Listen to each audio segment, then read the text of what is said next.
Hey everybody, just a quick preface before we get started. Yarian was meant to be included in this podcast episode, but during the process of rendering his recorded audio, his computer suffered a catastrophic breakdown and he can't get it fixed yet. So, we've had to proceed through the podcast without his audio, but I've tried my best to compensate without him, and I hope you'll enjoy the final product. Please understand. Enjoy. For the essence, silver and steel. For the foundation, gems in the Archduke of Contracts. For the ancestor, my great master Ryuya. Close the cardinal gates, be bound to the circle, and follow the 3 columns of the Sephiroth to descend from the crown to the kingship. Fill and lock, fill and lock, fill and lock, fill and lock, fill and lock. Repeat 5 times, but those moments should cease to be once past. Ramen Seto. I hereby propose, thou shalt come under my command, and my fate shall be thy sword. Abiding by the summons of the girl in the sky, if thou dost accede to this will and reason, answer me! I hereby swear that I shall be all that is good in the world, that I shall repress all evil in the world. One of the 7 heavenly beings bearing the 3 great words of power, come forth from the cycle that shackles you. Come on, potato! Pico, pico, picori! Pico, pico, pico, pico, pico. Pico! Pico, pico. Pico, pico? Pico, pico, pico. Pico, pico, Picori. Pico. Pico. pico. Pico, pico. Pico, pico, pico, pico, pico, pico. Pico, pico, pico, pico, pico. Pico, pico. Pico, Pico, pico, pico, pico, pico, pico. Pico. Pico, pico. Separate. I can't. You go for some pico de gallo right about now. I was trying to introduce everyone in Pekingese, and I don't think you got it. No, I don't think so. Sorry, I'm not brushed up on my Pekingese that much. Hi everybody, and welcome to the Potato Podcast.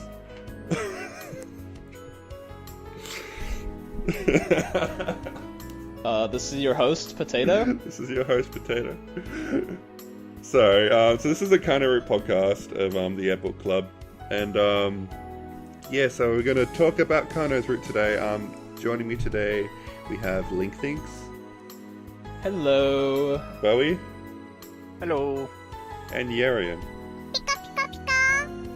This is the podcast he was actually meant to be on.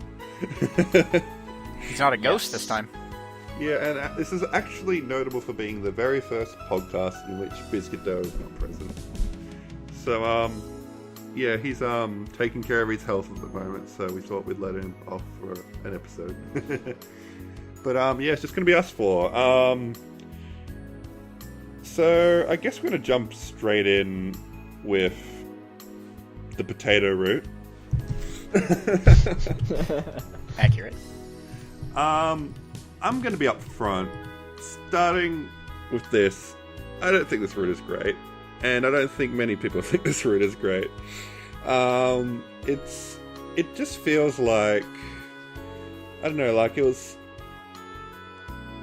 like they didn't know what they wanted to do with the characters. Like, it was just kind of written to fill up some space, and the messages are kind of like all over the place, and a lot of things don't have like a satisfying conclusion. I don't know, like it just feels very botchy to me. Like, how'd you guys come out of this route feeling? I felt like it was very convoluted, I guess. Most of the major plot points felt very abrupt and out of place, and everything else pretty much just felt like very generic slice of life. Just Yukito bantering with like Kano and Hizuri and Potato, and that was about it. But I don't know, to be honest, I do like those moments because there is a It lot was of enjoyable. good comedy. It was definitely enjoyable, but it is, as far as like an overall route sense, it didn't really fit. How do you guys think about it? Well, that's something we can talk about, because I have my own interpretations of how it all works out, but even so, it's still like kind of grasping at straws, because they don't give us a lot to work with. So yeah, I guess from that we can kind of talk about Aizen Kobe's first key point he posed to us is Who do you guys think the person that possessed... Who was the person that possessed Kano, and why did she decide to possess her specifically? Also, what do you guys think is implied when Yukito says after saving Kano, if I tried to do any more of that, it would have disappeared without a trace? And Pepe adds on to that, what do you guys think is the main driving force behind Kano's possession, and why did it stop after Yukito made a path for her? And does Yukito use his Hojutsu with the feather despite not knowing how it works? Is his connection with the feather unconscious? So, like, I think a common thing here is a lot of people are just interested in our thoughts on what the hell just happened. Do you mind if I take the reins here for a second? Go for it. Go for it. So, like, I was thinking about this a lot, because I came out at the end of the route, and I'm just like, what the hell just happened? Like, I had to sleep on it and think about it for a good time, because, you know, we got this, Kano is seemingly possessed by this foreign entity that, like, takes control of her body, and she's, like, spouting nonsense. The first thing we need to pay attention there is what she's actually saying. She says, I wrote it down. She says a bunch of stuff like, this child is my life, is one of the first things we hear. And she's my only treasure. And at first, like, Hijiri's reacting like, no, Kano's not your life, she's my precious sister. But I think the idea is that Hijiri was kind of misinterpreting it, because we later find out from Shiraho's story that these words are Shiraho's words. That's what she said in her lifetime before she ended up sacrificing herself to save her child. There's also, like, the poem, the Edo Lullaby, I believe it's called, that she's singing to her daughter. Those lines appear a lot in Kano's trances. So what this says to me is that Kano isn't possessed by any sort of consciousness, but rather perhaps this is like a record repeating itself, like an echo of Shiraho has somehow implanted itself in Kano. How is that possible? Like, we need to go back to the scene in the temple where they find the feather that was supposedly, like, based on what we know from Minagi's route, because we just did that podcast, we know that the feathers are supposed to contain memories. Memories of people. We don't know who specifically, but all sorts of people. But we know that in the past, Shiraho came in contact with this feather that fell from the sky, and I guess sort of implanted her memories into it. And when Hijiri and Kano went to the temple and touched the feather, then Kano inherited those memories. So the question there is, why Kano? Because it's a bit of a contradiction, because Hijiri was the first one to touch the feather. And my idea behind that, I think it was Pepe that said it, that the idea that the feather was attracted to Kano because of her desire to reach the sky. Like, it was mentioned multiple times throughout the route that the feather is just a feather. It's been in that temple the whole time, and it's never done anything strange. It's only when Kano found it that it starts glowing, and, you know, she was attracted to it, and when Kano touched the feather, that's when shit started happening, and it kind of possessed her. Why that didn't happen with anyone else, Pepe is saying, is because Kano was the one that desired to reach the sky. You know, the very first thing she reveals, the first thing she wants to do when she gets magic is to fly in the sky, and we find out later that that's because she believes that her mother is waiting for her in the sky, and she wants to meet her and say sorry for being born, I guess, is the idea. Which, Yukito promptly corrects her by saying she shouldn't say that, and she should thank her mother. This is a problem with the route. In the segue, a lot of people identified as that the conflict was resolved in one sentence. And that's it. We see later that she thanks her mother for being born, and that's it. There's, like, nothing. It's like...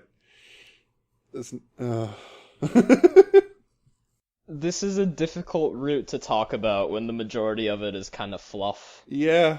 and the important stuff is kind of unimportant. That's the thing, like, I usually come out of a route feeling like there's some message I've gained from this, and here it's just like, there isn't anything. It just happened. It was just a bunch of things that happened, and then it was over. But going back to what I was saying, like, so we have this idea that Kano was possessed by the feather because of her wish to go to the sky. And the question I have is Shiraho's spirit, like, embodied in the feather, like, as a consciousness or as a soul that can't move on, maybe? This is my thought, that maybe this is, like, a spirit inside the feather. Like, if the whole idea behind ghosts is that, you know, they're earthbound spirits that weren't able to move on because of their regrets. Maybe it's something like that, where she's just bound to this feather because she's full of regrets of not being able to, like, live with her daughter, and feeling like, my idea was perhaps she felt bad for, like, dying and leaving her daughter behind, and she was afraid that her daughter might resent her for that.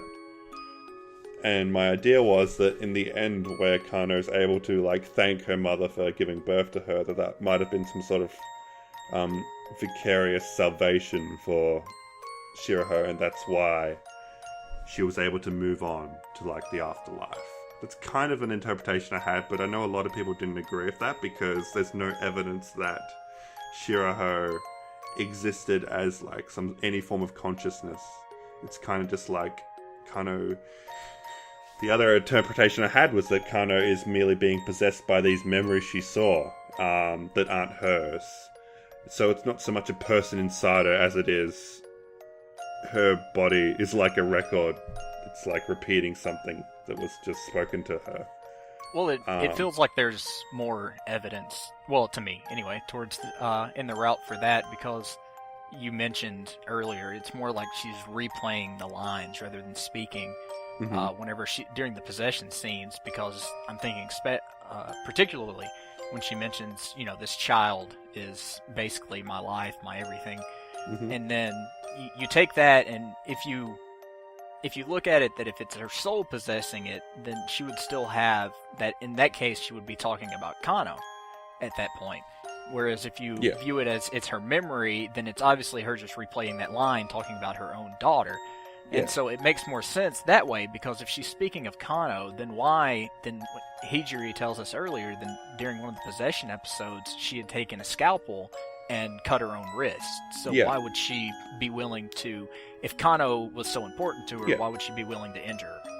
That's what confused me at the start, and I think that's the common misconception, is that this spirit does have a will, or whatever it is inhabiting kind of has a will, and it doesn't. There's, like, no motive for anything. It's completely random. Well, it's not random. The reason she does the things she does is because that's what Shiraho did in her life. She strangled her child, and that's symbolized when, you know, she's strangling Yukito.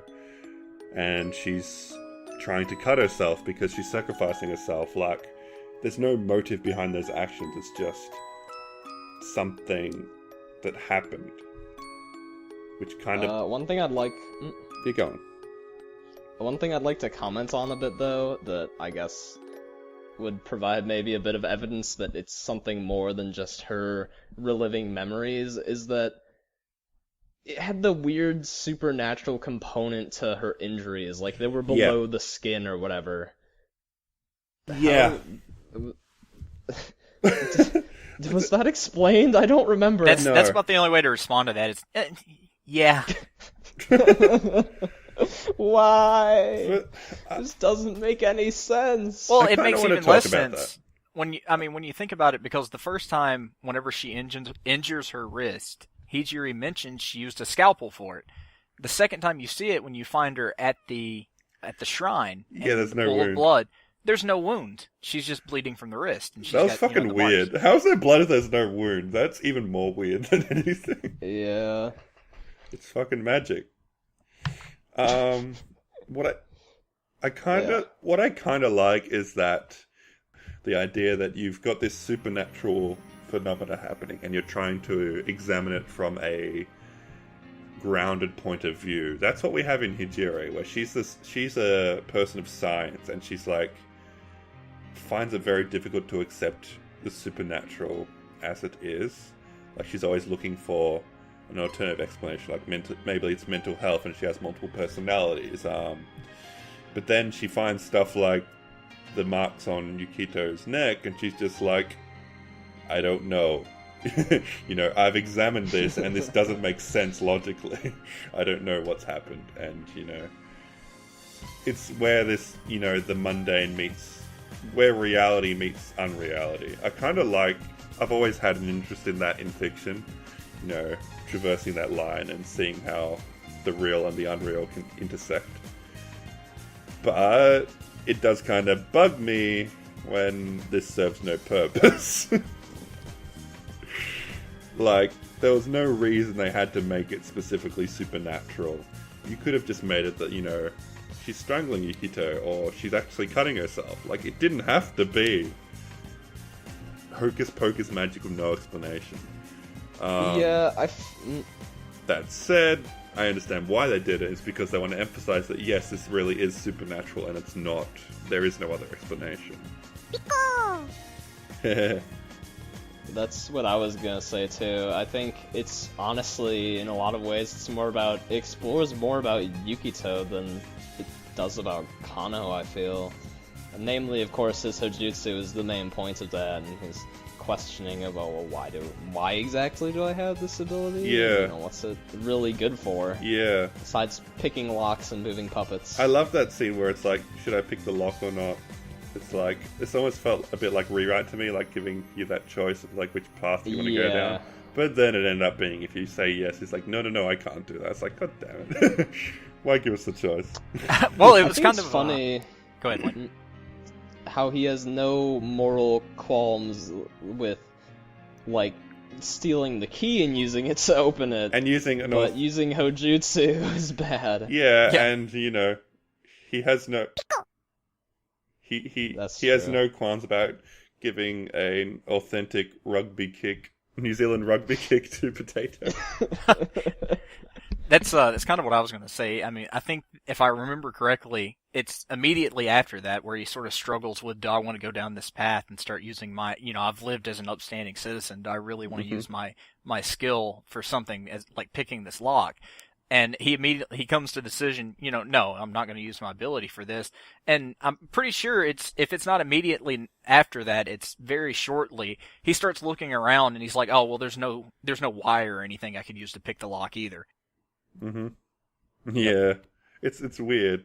It's like he's really trying to, like, maybe that's like sort of a feeling that he needs to safeguard the privilege he's been given by his family.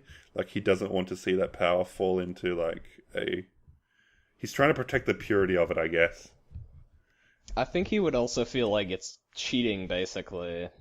Well, maybe. You're not really supposed to be able to do that. But I can totally just see him thinking of his mother and being like, Mum wouldn't want me to use my power this way. Yeah, definitely not. Yeah. Like, other than that, he's still a dick. Yeah. I wrote that in my notes. Like, holy dicks. shit, he's a dick. Like, he let Potato just out in that school for days, and he didn't even say sorry. He threatened him to keep quiet.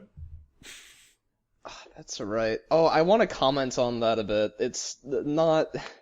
I can't say it's the most relevant to the route, but I guess it kind of connected with me when Kano got home, and she's saying, oh, well, I heard Potato at school, but I couldn't find him. Mm-hmm. I actually have a bit of a similar real-life story. This has happened twice now, where one of my cats has gotten into my vents, like the air vents, and I've been able to hear them, but can't find them, and it's immensely frightening, and I had genuine fear for quite a while of cats, like, getting in the vents. So I was able to relate to that. Oh, that's a bit worrying. Well, they're at the end of that, and I can't I can't remember because I did similar to you guys. I went back and watched what happened on the anime after I finished the route. I did that, yeah.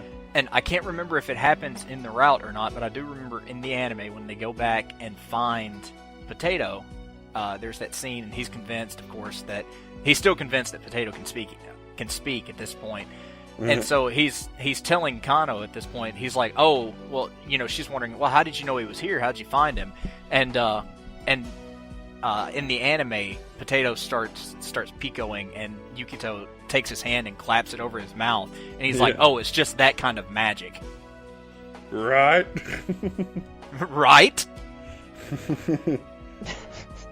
Yeah. I don't think he said quite the same thing. It was similar. It was a bit different. There's all sorts of little changes. Like how Kano can apparently use a reality marble. Yes. So yeah, in case you didn't get, we've kind of got this headcanon where Kano's through his fate stay night, and I guess Potato's a heroic spirit and shit. Best headcanon. Certainly makes it more Oh interesting. yeah. She's like a super A rank noble phantasm. Yes. Okay, moving on. We also have Pepe's points, going back to what we said about Hojutsu. Does Yukito, like, with the feather, like, does he use the Hojutsu despite not knowing how it works? And is his connection with the feather unconscious? To me, I kind of got the impression that he did know what he was doing to an extent. Like, he's never used his Hojutsu in this way, but I wonder where he got the idea. But yeah, it just makes me think that he was talking about how he can use his power to basically connect himself to inanimate objects. And so that's basically what he did with a feather. He didn't try moving it per se, but he was able to form that connection, and through that, he was able to, like, experience the memories. I still find it weird that Hijiri was able to, like, peer in on that, because she has no power to speak of. But... Yeah, I feel like that was a bit of the magic of Kano's route. Yeah. It's all about magic. Well, the way I sort of looked at it is the way, whenever he's describing Hojutsu, is more, instead of him being able to, I don't know really, but he sort of describes it, especially when he's talking about the lock back at the temple. He's talking about he could use Hojutsu to manipulate the inner workings of the lock to unlock it, which is interesting to me because I highly doubt Yukito, which I guess it is possible he is a traveler, but I highly doubt he's had any kind of training on the internal mechanisms of a lock. And personally, even if you showed me an x-ray of a lock, I couldn't tell you, like, I understand tumblers and so, but I don't think I could tell you exactly, you know, hey, if you lift this one, drop that one, it'll unlock it. And so, you know, he implies that even not understanding that, he would be able to manipulate it to unlock it. And so I was sort of viewing, you know, the feather again as a receptacle of memories, in that he is manipulating the memories of the feather in order to, and by manipulating those memories, he creates a connection between the memories and Kano, and then him or Hijiri sort of gets caught up in it. I agree with you, but I do want to point out that it is possible he knows how locks work, because he does ask for, like, a wire, doesn't he? I think after he discards Hojutsu as an idea to break in, he's like, well, I don't have, like, a wire or a key or anything. So it is possible he knows how they work. It's possible. But I agree with your points and stuff. I think that's definitely more likely. Like, when he said that, I took it as sort of like the same way as a kid, you know, watching a lot of movies. You see people get the bobby pins out and they straighten them out and stick it in a lock. Yeah. As a kid, I would do that. Like, I'd get a pen and try to pick a lock, not having any clue what I was doing, and I just sort of imagined that, you know, if he did have a wire, he'd just be stuck there rattling it around in there, not having a clue what's happening.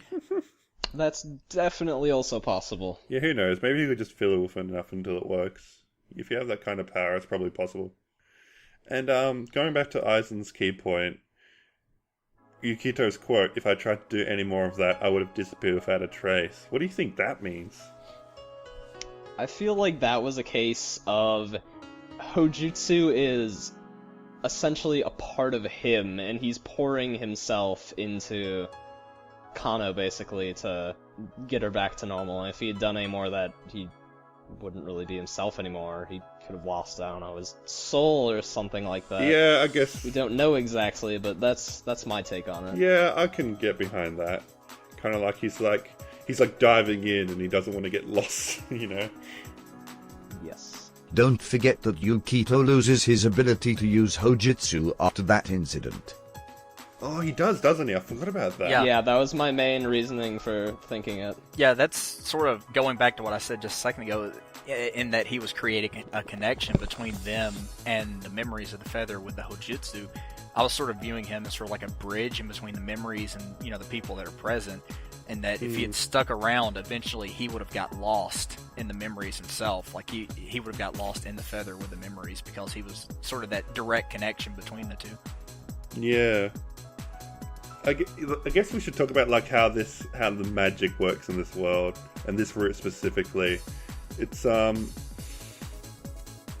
magic is a word, like I've dabbled in fantasy before, so I've thought about this a bit.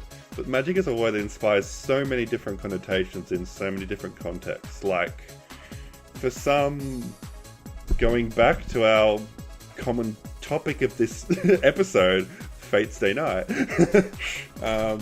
In that world, magic is like a science almost, and like it follows rules, and you know, it has its consequences, and you know, it's basically another science. It's just another form of technology. Whereas in a story like AIR, magic is more a convenience, like an ideal of like, if you could just do whatever you wanted, sort of thing. Like, Kano talks about magic, like, what would you do if you had magic? And, like, she doesn't really understand what that kind of magic is. It's just like, oh, I'd fly, you know, because why not? And, like, so when we see Yukito's Hojutsu, she's like, why can't you fly? It's like, Hojutsu doesn't work like that. And she's like, really? You know? It's like, there's actually rules to this shit. So it's kind of a mix of both, I guess. Like, I guess, like, the whole point is that the magic Kano believed in wasn't real. Like, that was just something made up by Hijiri to get her to keep the ribbon on. Like, the real magic is in the feather and in Yukito's power. Sometimes I feel like the plot bends a little bit, though, for convenience sake. Like, we had that thing earlier where it's just like, oh, Hijiri can see the memories as well, because why not? And even worse, a worse offender in the anime was when, you know, kind of projected the field of grass into the temple. It's just like, what? You know, that's not explained, but the way I sort of look at it is going all the way back to Common. AIR does a really good job of sort of keeping you off balance on where this world stands as far as, well, magic goes. We know Yukito's got this Hojutsu ability that he swears up and down isn't magic, but really that's the only thing that is ever, you know, hard pressed in front of us that, hey, this is some kind of supernatural element. We get talk of, you know, girls with wings in the sky, but it leaves you wondering, are we talking about a real girl with wings, or are we talking about something, you know, just abstract, like an abstract idea here? So it never really nails it down, and then it sort of comes to a head in the routes, because all of a sudden in Minagi's route, you have the supernatural elements that are happening there, and then you get to Kano's route, and it all revolves around, you know, all of a sudden you've got possession, you've got wounds without, you know, any kind of instruments, you've got Hojutsu being used for other means, and so this is sort of where AIR just lays it out on the table and says, you know, okay, yeah, there are plenty of supernatural elements in this world. Yeah. Moving on from that, I guess another theme I really want to talk about is this idea that this is a route where Yukito is finally able to settle down and just stop worrying so much.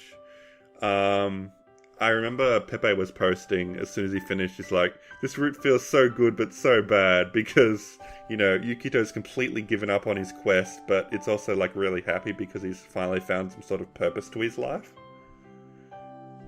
And I think that does it, like, it kind of express the overall sentiment of the route a lot. Like, it's a guilty pleasure. Like, I know Takafumi posted a lot about this idea that you know, Yukito's caught in this struggle between trying to, like, fulfill his responsibilities as, like, the descendant of his ancestors and to, you know, find the girl in the sky with his Hojutsu power. But he's also, like, the opposing ideal of, you know, finding a wife, getting married and settling down. And he's kind of caught in this crossways and thinking of, like, stuck to the ideals of the past and trying to find a future. And Takafumi had this idea that at the very end, he was able to find a present with Kano and just, you know, stop worrying about the future or the past and just live in the moment and find happiness through that. And I do really dig that idea because I relate to that a lot. It's not just Yukito though, because we have Kano as well, who's like, sort of, we have like the obvious physical manifestation of that is in Shiraho's whatever possessing Kano. It's kind of like the past is kind of clinging on to her and won't let go. But there's also her own struggle with her mother and being unable to, like, let go of that regret that she was the one who inadvertently caused her mother's death. And so, like, by letting go of the balloon and being able to thank her mother for being born, she's kind of, like, able to, like, let go of the past and start looking at the present and just, like, you know, I guess that's kind of the idea. I think that's kind of the big theme, but it's, like, it felt really obscured by everything, but I think that's kind of the big take-home message for me of this route. At the very end. Yeah, she ties it on Yukito's wrist. That's right. It's like, yeah, I do have magic. This will keep you... What'd she say? That her magic was the ability to make him stay there or something similar to that? Yeah. Yeah, it's the magic of, like, the happiness of the town. Yeah. That says so much right there. You know? I think she mentions, she's like, I have magic I could cast to make you stay here, or make you want to stay here or something, and Yukito says something to the effect of, well, your magic has already worked.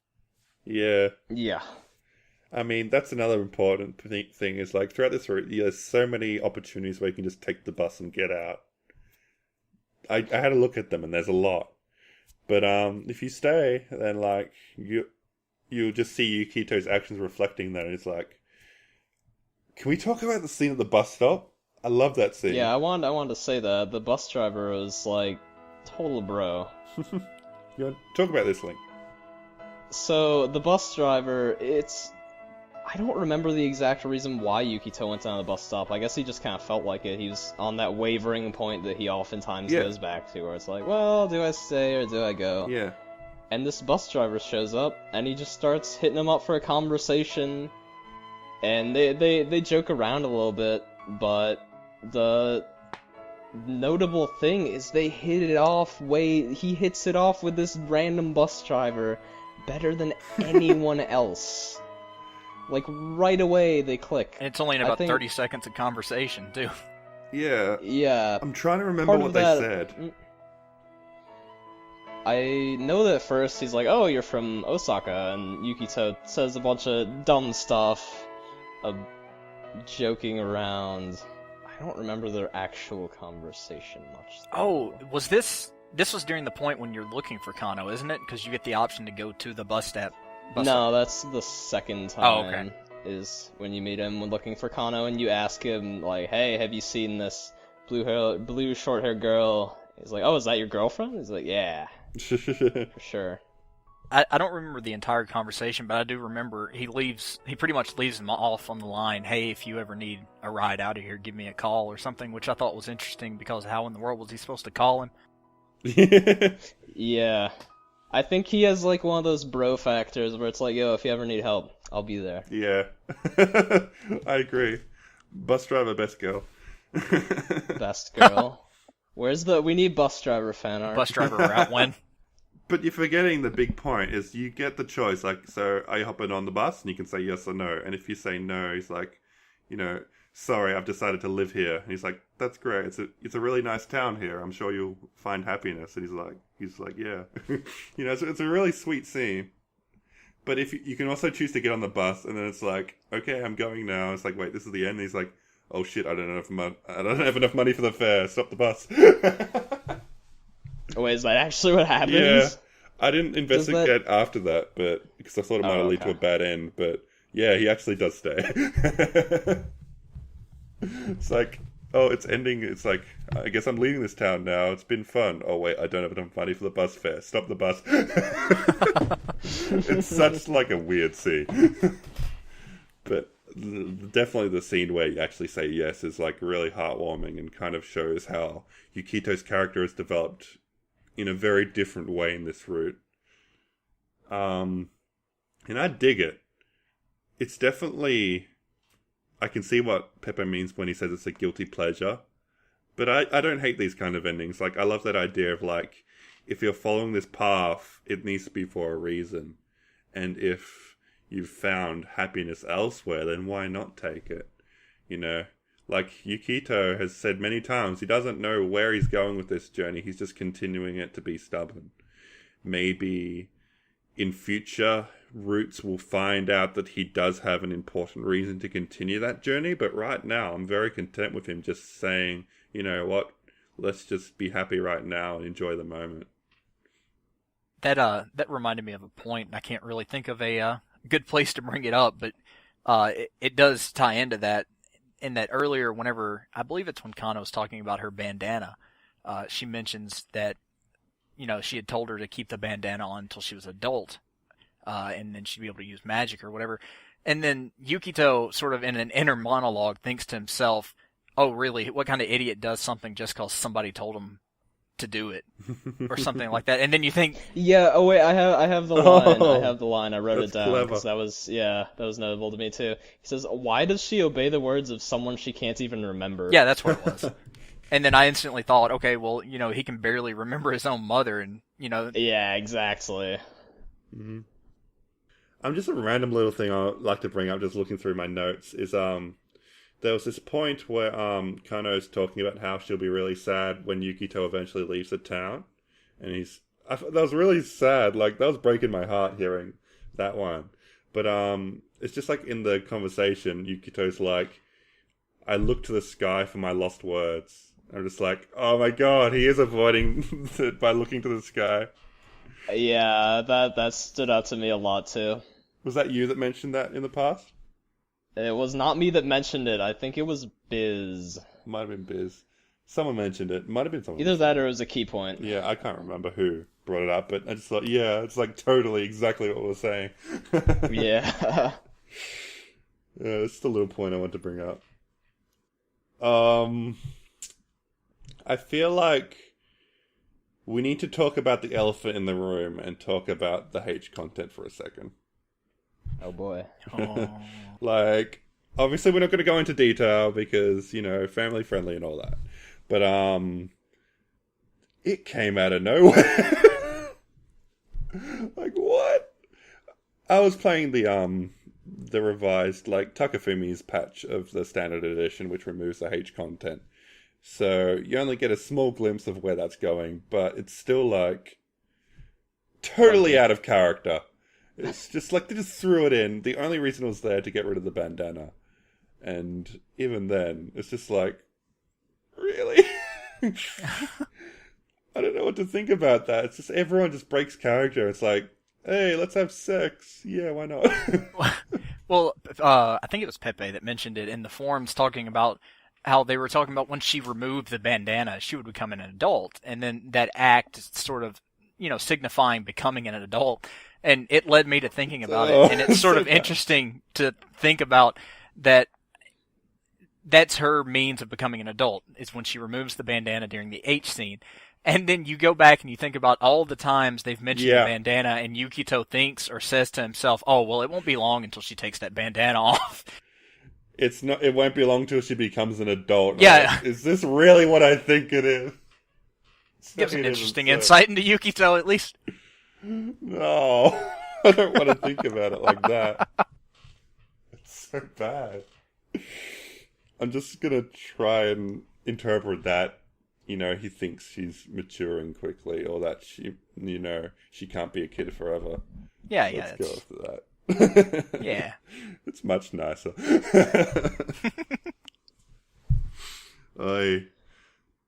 So there was another key point that ties into this is Aizen Kobe saying, why does Hijiri ignore the possibility of naughty things happening to Kano at this point? Has she come to the conclusion that Yukito made up his mind to stay? Or is she reading into Kano's desire to be with Yukito forever? What do you guys think about this? So I want to just jump on this right away, because how I feel is that practically the whole time, I really don't think she would have minded that much. Like, whenever they would have done what they did, because it's super obvious that Kano likes Yukito, and Hijiri especially knows this, and tries to actively bring them closer together. I think this was just like a matter of course, and she would have been, even though she acted, tough, and she pulled out 4 scalpels, she probably would have been fine with it at, like, any point. That's what I think. Except maybe, like, right at the beginning or something, but, like... So, moving on to Pepe's key point, we have, how does Hijiri's upbringing affect Kano's personality? Could have done... Oh, the sentence was typed wrong. Just a little bit. What could Hijiri have done differently to have avoided this near catastrophe? Yeah. So the upbringing part... Do we know much about Hijiri's upbringing? Like, I guess, like, the father was a doctor. I forget, was, like, she learning, like, how to be a doctor from her father? I don't remember if it actually explicitly says that, or if she just studied really hard to take over the clinic. Or if she was pressured into it, I don't know. Man, we can't answer this, can we?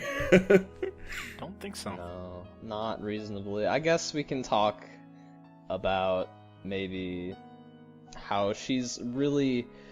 I mean, she's still really, like, overprotective of Kano, even when they're really young. I feel like a lot of it is kind of reasonable, though, just because she herself had to grow up under these hard conditions, She wasn't raised with a mother either. Yeah, that whole point of, she didn't have a mother. And, she had to take up that role for Kano. And I really like how Kano became self-aware of that fact, and she was really feeling bad for placing that burden on Hijiri. That's probably one of my favourite aspects of her character.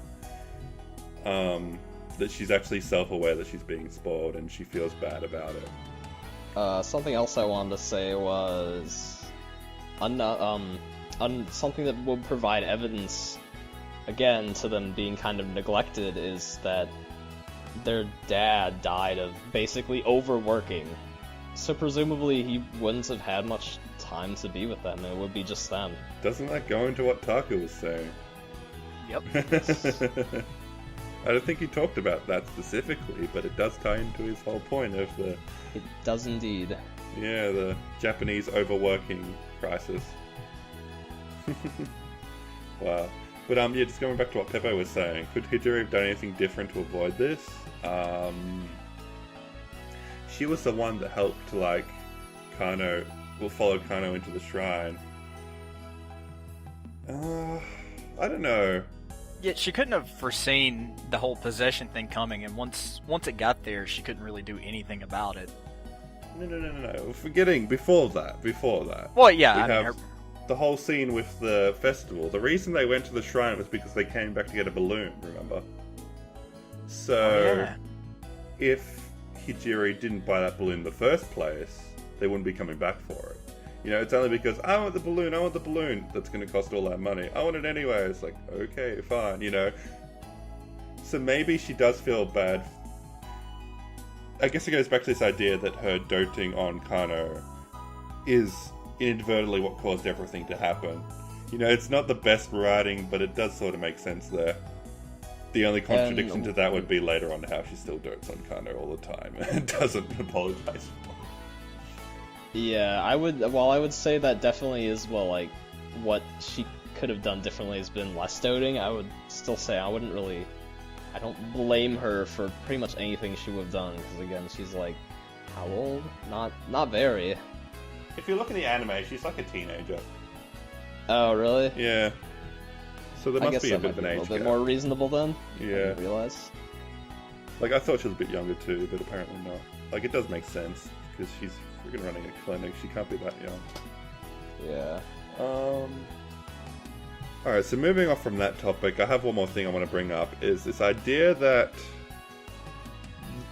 Can we go back to the fact that this whole arc is called Dream for a second? And what that might mean. Like, we keep bringing this up. Like, in Minagi's, where it was all about dreams and stuff, but, it felt to me that the stream of consciousness in this route felt very interrupted at different points. Like, every time we go to the shrine, it's just like, oh, something happens and then he wakes up in the bed the next, like, a few days later. But it's just like, it just feels like there's scenes missing a lot of the time, like, it almost feels unreal. Because it's a bit weird that, like, there was this one scene where it's like, he wakes up in bed and he's like, oh, I carried Kano all the way back to the shrine, didn't I? And it's like, why didn't you show that? Like, it just feels very weird. It's like, it does feel like a dream. Like, you know, he's just at one point and then, oh, I'm at the next point, you know?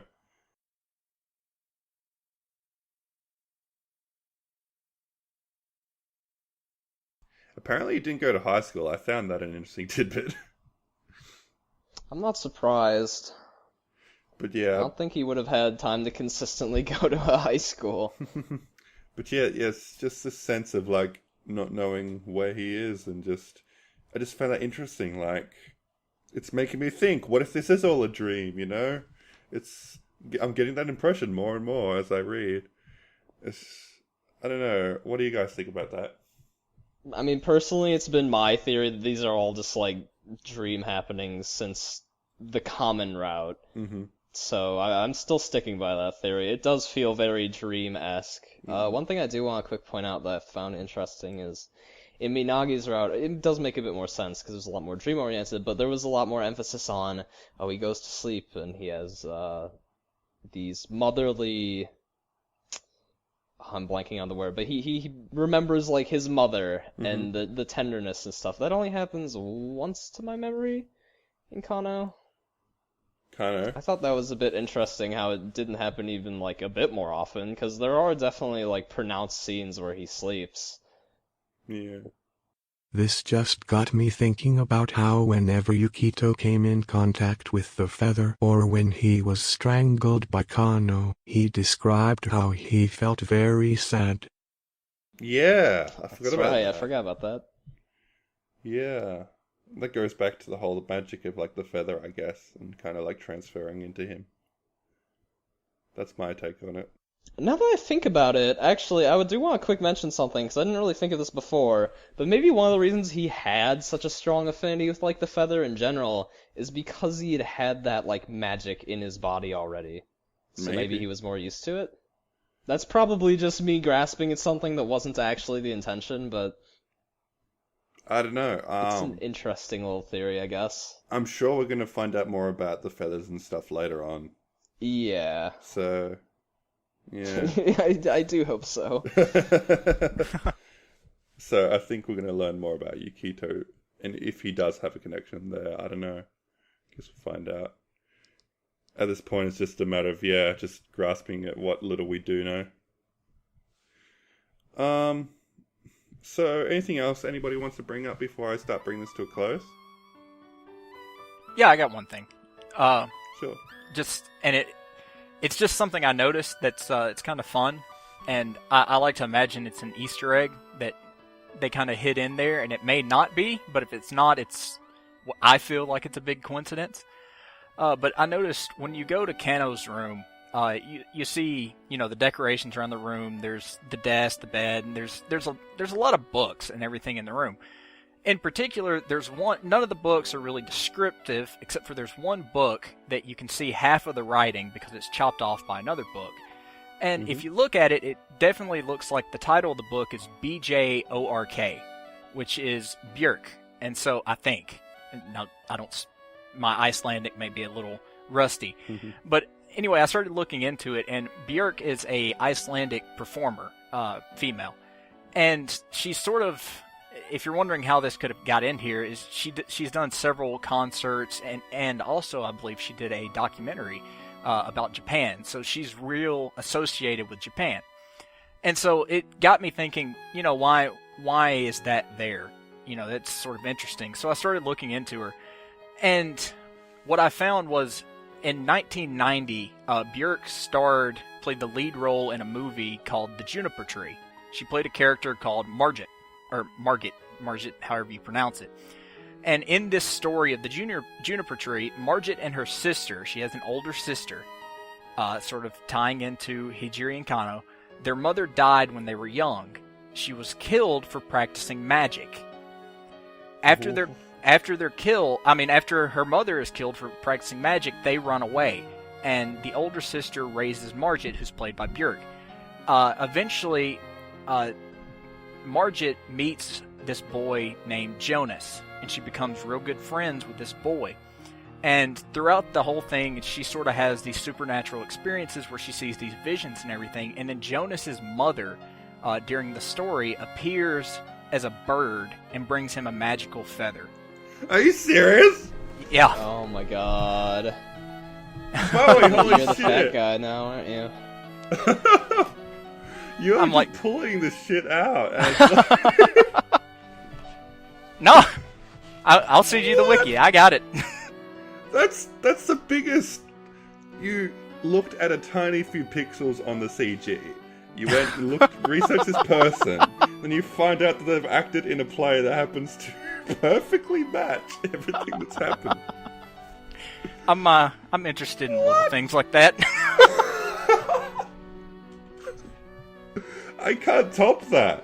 I feel so unobservant right now. Oh my god. I don't know, that's ridiculous. So this route was basically based on that play. Was it a play, was it? It was a movie. A movie.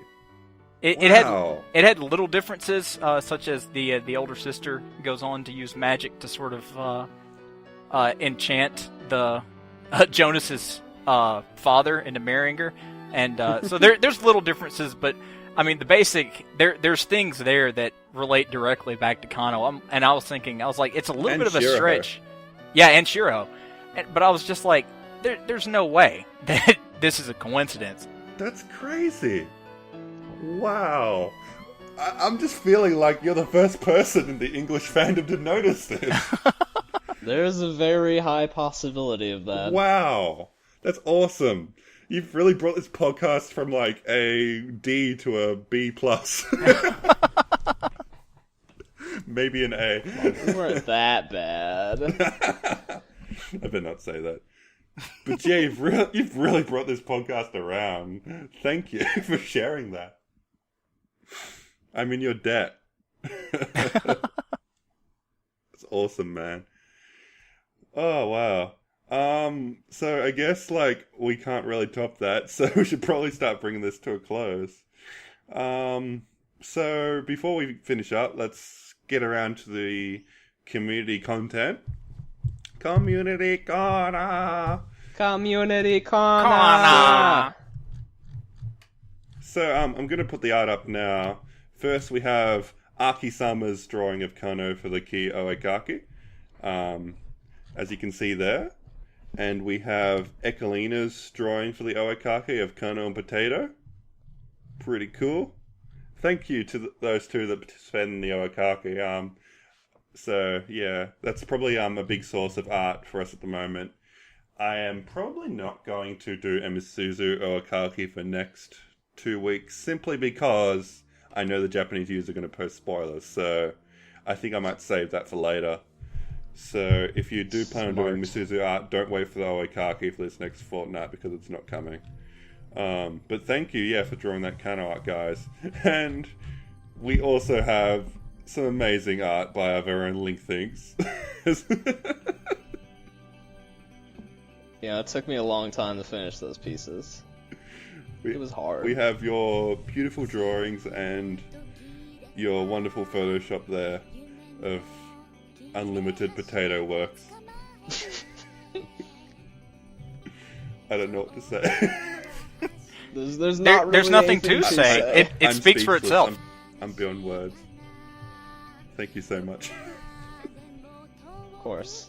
And so we also have a couple of little drawings by Bowie depicting potato in various scenarios. Interesting. And I guess, like, we haven't really done this before, but I'm going to give a little spotlight to our Japanese friends who decided to post art for the Oikaki. Like, obviously they don't know that they're getting showcase here, but why not? So we got this art by G. Tenrai. We have another one by Masiro Gogo. I thought that was really nice, that effect with like the blue over Yeah, the it's line. really cool looking. We have another one by 65 Okamir. And we have one more by CAA to LA. I think that's just a random string of letters and numbers. But yeah, that's a nice one. So thank you to everyone who submitted art, and I'll also give a passing mention to Aizen Kobu for doing a little fanfic he produced for AIR, which I thought was really neat. It does actually, unfortunately, contain spoilers for the later parts of AIR, though, so if you don't know what happens, maybe not read it yet and save that for later. But I thought I'd mention it here regardless. It's a little bit of creative work he's done.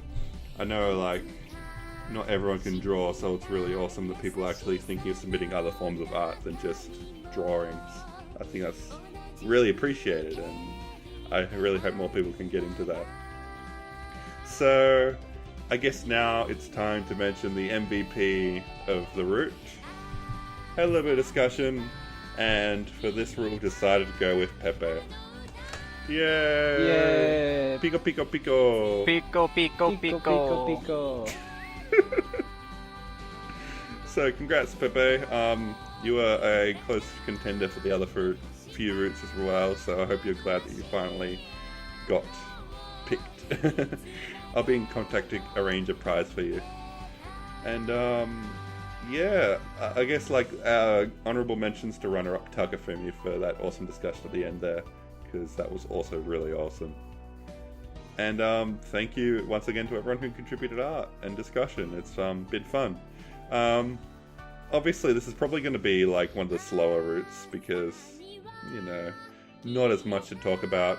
Like, we've managed to cover all of this in a bit over an hour. So, yeah, it's definitely like the shortest episode of the podcast. But next, we're moving up to Misuzu's route, which is where we finally start delving into the crux of the story. So I'm very interested to see what happens there, and I hope you'll consider joining me. As of right now, we're still deciding who the guest speaker will be for that podcast, but we'll let you know on the forums once that's been determined. So yeah, thank you everybody for tuning in. This has been Aspiredy, and we have our cast: Bowie, Yerian, and Linkthinks. Didn't miss anyone there.